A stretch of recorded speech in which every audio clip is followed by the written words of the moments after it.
family and friends, ladies and gentlemen. Welcome back to another fun episode of the Bennie and Bennie podcast, where we invest our time in real talk, biblical truth, and everyday wisdom. On today's particular episode, the topic is when life doesn't make sense. Once again, I do want to give you guys a special thank you for coming and visiting us once again. I am your host, Bennie Williams Jr. This here is my co-host, my father, Bennie Williams Sr.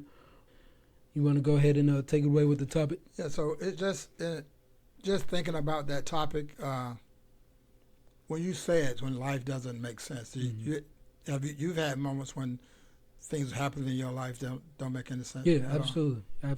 And sometimes you just search for answers, or you're praying and you're waiting on God to direct you on what to do. Yeah. And had there ever been a time when you was in this situation where you're like, did God really say that? You gotta Because it's so question it. challenging. Yeah, And you start questioning whether you even heard from God or not. yeah, And so just thinking about the title, it reminds me of Noah. You know, here's a guy, he's 500 years old, and he's just not having his first child. yeah, And so this guy, he's 500 years old, he has 3 boys. Those 3 boys get married. Then God tells him to build an ark, a boat the size of probably the common day, today's cruise ship size. yeah. So you imagine that he has to build something so massive. Just think if just put you in Noah's spot and not building an ark, but building something in your life, because that's what we're supposed to do, build something in our lives that not only affect us but others as well. But God gives you this vision to do this massive thing. How would you handle that? Yeah, that's definitely like you said, the size of the ark being a cruise ship. And just thinking of me personally, I'm good with my hands, but I have no experience of that type of building, Yeah. that type of construction. So yeah, initially I would definitely kind of, I think just naturally, like you said, kind of question it, where you think like, is this just some kind of like a random idea, or was this really God telling me this? Or if it was God, you kind of probably, I would start to maybe worry, or just get concerned about how and when am I going to be able to make this happen. So I could definitely see where doubt and fear and just all the natural emotions and things like that would kind of probably quickly settle in for me, just knowing that me personally, I have no experience in that field. Right. And so you look at where Noah lives. So he lives between 2 rivers. So you got the Tigris and the Euphrates River, and he lives somewhere in that general area. And so him being so close to the rivers, I imagine, it's not biblically printed in the Bible, but I imagine that he's familiar with boats. So he knows about boats, but when God starts giving him the dimensions of this, he has to go like, wow, are you kidding me? How big this has to be? And I think there are times in our lives God introduced something to us, and we hesitate. We're like, wait a minute, wow, that's a lot to take in.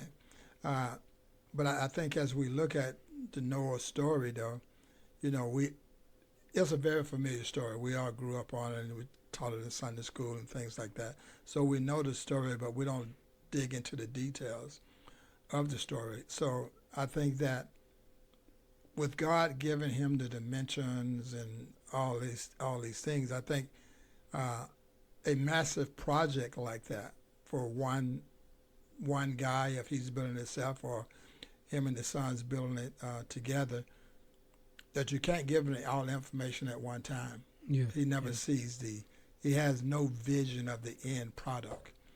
All he gets is a step. So you do this step, and I'm imagining this is how God had to give it to him, because that's how we have to get information as well. Because if someone gave you the whole all the information at one time, you will be overwhelmed. Mm-hmm. You'll quit before you start. Yeah. And so I think that God just kind of gave him bits and pieces of it, and he still does that in our own lives. He gives us bits and pieces of it. So he says, okay, you need this much wood. Okay, so the next 10 years, we're just going to get the wood. Yeah. You know, because we're talking about an 80-year-plus project. You know, it took him basically 80-plus years to build this ark. And the Bible tells us that it did not rain until he was 600 years old. Mm-hmm. So that's 100 years between the time his first son is born to the day it rains. That's a long time. And so you got to think about not only the challenge of building it, but your neighbors seeing you build it, family members seeing you build it, and they think you've gone crazy because you're building such a massive structure. And in spite of all that, all the criticism that you're getting, you still got to hold on to that faith year after year. That's a long time, 80 years Yeah. to believe in building this massive vessel. So in your own life, let's say this is happening in your life. There's this, God has given you this vision about this business. It's something you've been kind of dreaming of, but God had to say start it, but then he says, okay, go ahead and start it. I think you might be overwhelmed as he says, these are the things you're going to need, though, before you do it. How would you navigate through that mentally? Yeah, mentally, like you kind of to piggyback off of what you said when God gave Noah the blueprint. I do believe there was, like you said, from my perspective, I would believe that it's kind of like a bits and pieces of information type of thing. I don't think the blueprint might have been there, but I don't think the whole scale of everything was probably there. So if I was in that situation where, I'm given some type of large project or things like that, I would hope that, it's kind of broken down into kind of puzzle-sized pieces to where I'm able to analyze what's being said, kind of try to wrap my head around the full idea of what it is that I'm supposed to be doing, and then, slowly put together whatever bits and pieces that it is that I need in order for me to start. Right. So, like you said, I don't have this kind of like an information overload kind of situation to where all this information is thrown at me and now I'm too scared to start because it's just too much to take in. So now I'm just overwhelmed and things like that. I would hope and pray that I'm able to digest the information and things that are given to me to where, okay, this is step one and this is what I need to be doing. Somewhere in the middle of step one, maybe I can start looking into step two, but have a kind of a real plan or infrastructure as far as what needs to be done step by step kind of plan in order to reach the final destination or the final goal of what it is I'm supposed to be creating or completing or doing. Right. It's funny though because when your mom and I started getting heavy in investing in real estate, and so I had the idea for a long time, and I was kind of push her into seeing the same vision that I was seeing. And once we came in agreement on that, things started happening. And even though they don't mention Noah's wife in the Bible, I think that he probably had that encouragement as well from his wife or from somebody to encourage him to keep going so that the vision, God's vision, would finally appear. And so in our life, when we first started doing real estate, really getting into the real estate thing or the idea of doing it, because that was a slow process as well. And so we're in this small town, and my wife and your mother says, "Go down this road." And this road, we've been there to this town a lot, so we're familiar with the town. But I'm like, I've never been down this road. Yeah. And it's a dead end street, and so you go down the street, and there's a house on the left side. It's the smallest house. This was a small house. Yeah. And we go and we look at it and on the outside, and then we get a realtor to let us inside to see it. And I mean, as soon as you walk in, the ceiling is right there. I mean, Yeah. it's falling down right, and you walk in, you're in the kitchen, the ceiling is about to fall down into place, and then I'm walking through it, looking at the rooms, and I'm like, how? Yeah. I'm like, I'm not interested in this. This doesn't make sense. And I started thinking, like you was talking about, like the information overload thing. I'm thinking, this is too massive. This is a massive project for somebody to do, and your mom and I, we've never done this before, and so from that perspective, I kind of get the Noah thing, because I'm sure he thought, okay, I've never done it. I've seen boats. Yeah. I've never seen one this big, Yeah. and plus, I don't know how to do it. I don't know how to build a boat. But the amazing thing about God is that He does spoon feed you step by step with the process. And what I learned from that is that we just have to have the faith, even though we don't see any signs of this working, to have the faith that it can. And so we looked at the place. I told her, no, we're not going to do it, and we're leaving the town. And we started thinking about it, and I don't remember that the realtor called us, or we called the realtor or something, but we ended up going back. Well, not going back. Actually, I told my wife, told your mom that, hey, we'll do a deal with it. And God just opened up the doors where we could do the deal. An impossible deal because we had no money, but God worked the thing out. And so here's Noah.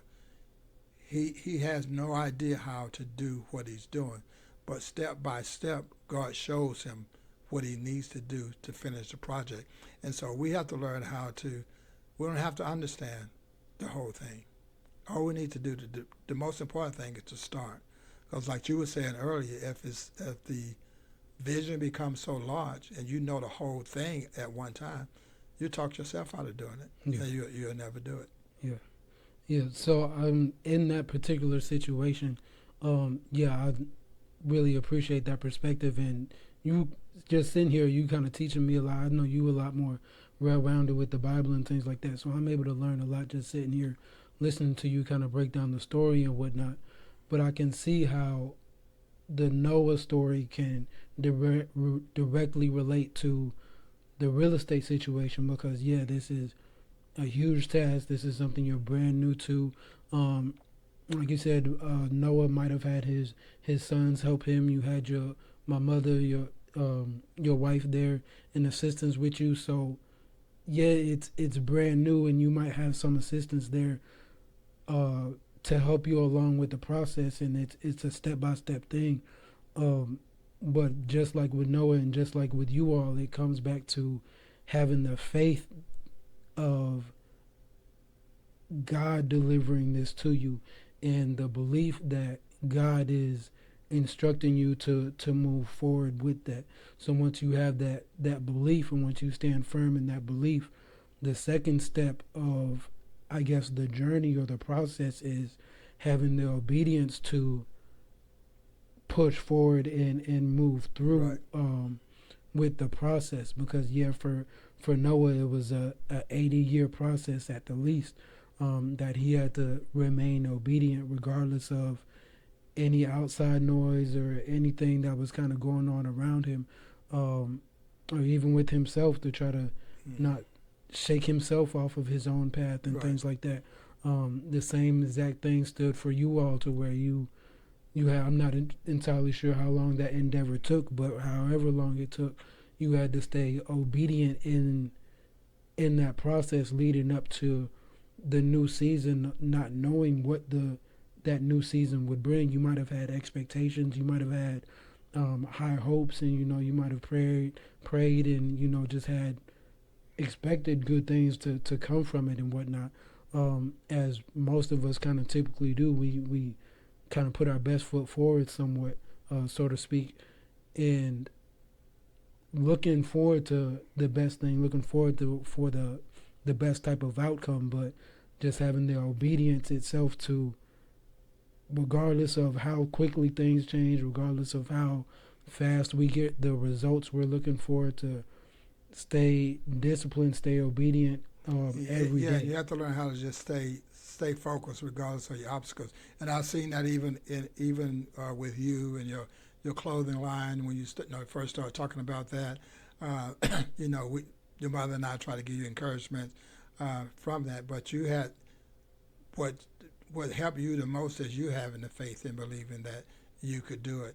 And so I applaud you that you still have that vision and you can still push forward in that. Uh, and it's something that you enjoy the design and all that stuff. And it's great when you can live out your dream and you can see it comes come to pass, and you can believe in yourself, because I think that not only did Noah have to believe in God, he has to believe in his own self, his own abilities, and I see that with you from your, like I say, your clothing line and then your book and things like that you've done when you was doing the music thing as well, and so I have seen these. I have seen that when you've been in a place where you're uncertain on how to start, and some of the things you kind of asked me about. If I did it, I'll tell you what I know, and you kind of navigate through it, and you hold on to that vision, and because the one thing about having the vision is that as soon as you have it, there is something that's going to come along and try to knock you off that pedestal, to where you start doubting your own self, because if the enemy can get doubt in there, it'll stop you in your tracks. And so you never know what, you know, next week, next month, you may design a jersey that explodes, and everybody got to have one. You never know. Mm-hmm. Sometimes it's just that next step.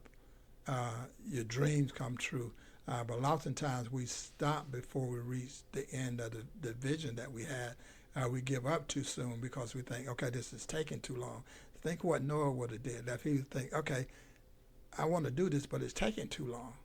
80 years? Mm-hmm. I 80 years? Yeah, like, that's a long time. You're That's a like, long come time. on, man. So if you're doing the clothing line, it take 20 years from now, you still like, yeah, how many sales you made? I made about 5 sales. Yeah. 20 years? Yeah. Yeah, about still. You're not going to hold on to a vision like that long. So what we have to do, we pivot. We see what works and we don't. In your line of business, you see what works, what doesn't work. That which you see that works, okay, you do a little bit more on that. Now you know what doesn't work, so you just push that aside. So what happens with that? Now you keep going forward, and I think Noah had those moments when I'm sure he had moments when he's like, this isn't working. I don't know how to do the next step. But the thing about it is that not only do we have to have patience with ourselves, we got to have patience with God, because God is going to patiently give you the information, bring the people into your life to help you fulfill the dream. He's not going to give you a dream that you can't fulfill. You may not be able to do it by yourself. And when you can't do it by yourself, he will send the people that you need that can help you do it and get to the other end of it. And so I don't, for me, when I know the story, it makes it hard for me to give up on something that's challenging. Yeah. Because it had to be a great day when he finally finished the ark. And that first drop of rain came. Now, here's the thing about, and sometimes we don't, I never thought about that till just right now. So he spent 80 plus years building this ark. And the Bible says and he was 600 years old when the first drop of rain came. It doesn't tell us how long it rained before the ark could move like a regular boat. So even after he had built it, I imagine that there was times of doubt that came to his mind, because, okay, life is like that. We're trying to do things that God has directed us to do. but it comes in drops, and we're like, okay, this, yeah, I kind of see it, but it takes a while. Sometimes we want to rush the process because we live in this life where we want things to be instant, right? And so that was not instant, and our lives is not instant. It comes in bits and pieces that we individually can handle. So what I can handle, you might not be able to handle. What you can handle, I might not be able to handle. But God won't give us, he said he won't put any more on us that we can bear. So he gives us what we can handle, regardless of how difficult it looks. Yeah, I most definitely believe that. Everybody, like you kind of saying, everybody has their different breaking points of kind of how much they're able to take, and I'm definitely a firm believer of God not giving us more than we're able to bear. So with this story, with this episode, we just hope that everybody's able to take heed of the story of Noah, kind of be able to go back and kind of reanalyze the entire story as a whole and see where faith played a part in Noah's life, where faith does or does not play a part in your life, and where you can apply it in your life in order to help prevail you, in order to help overcome obstacles. The same situation as David and Goliath. Whatever your Goliath is, whatever business, whatever complications, obstacles that are standing in front of your face, in front of your roadmap, that you're able to have the obedience, have the capacity to overcome what it is that you need to overcome, and have the obedience to stay disciplined and do what it is that God has directed for you to do, and have the discernment to know that it is God and it's no outside forces or outside people or anything like that that's kind of pushing you one way or the other, and you're able to stand firm in your beliefs, stand firm in your faith, and do what it takes for you and God to work together as a team, step by step, in order to accomplish the things that you need to accomplish in order to complete the largest endeavors imaginable. So we thank you guys once again for checking back in with us on this great episode of Bennie and Bennie podcast. This was When Life Doesn't Make Sense. Y'all have a blessed week, and we'll see y'all next week.